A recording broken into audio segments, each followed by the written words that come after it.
Hey y'all, I realized today it's been a while since I came into the recording studio, made a video to upload, so I thought I'd do that today. We're going to switch it up though a little today.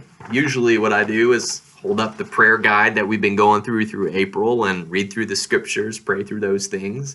Always a good thing to do, and I encourage you highly to do day 21 today, talking about the peace of God. But I wanted to share something different instead from this book I've been reading.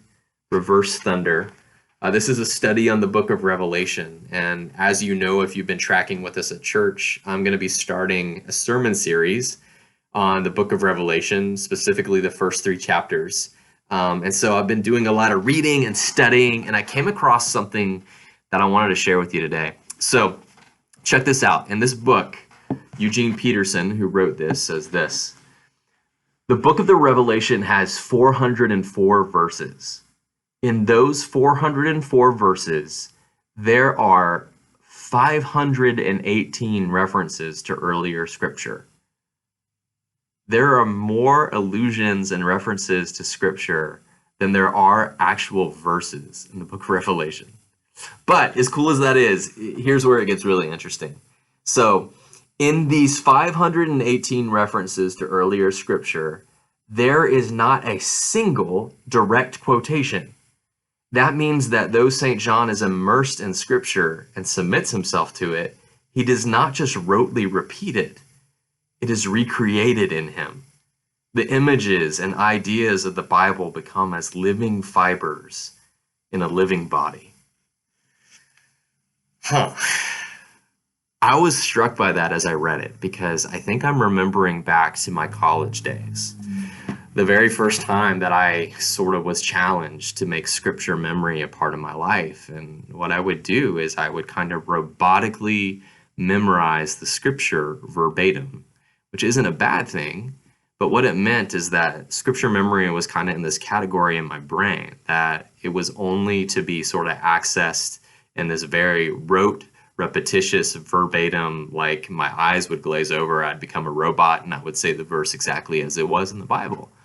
But what we're seeing in the book of Revelation is that John doesn't just have this robotic memory of the scriptures, but rather he is so invested in them. They're so absorbed into his mind, body, and soul that he's able to apply them creatively to all sorts of different situations.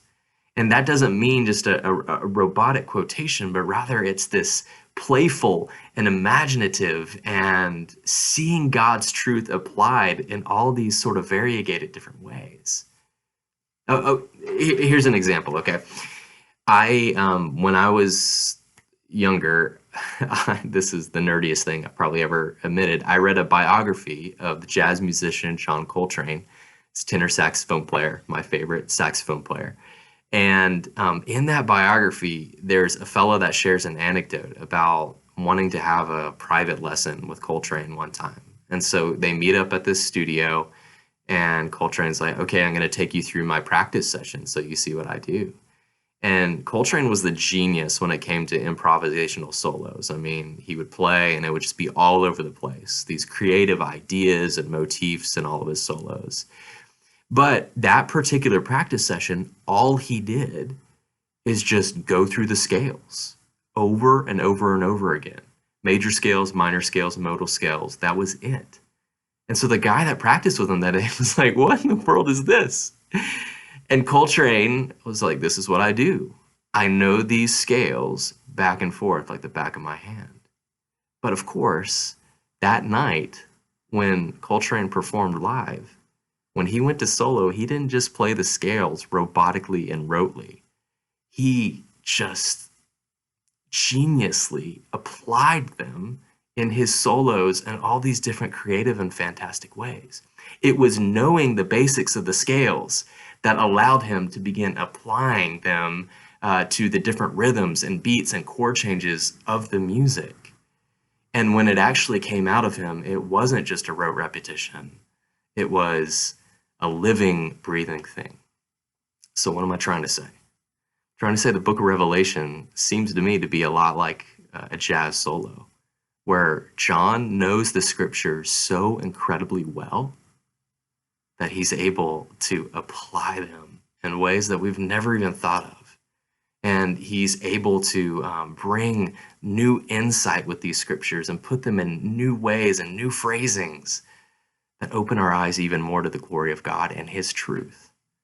What if we did that?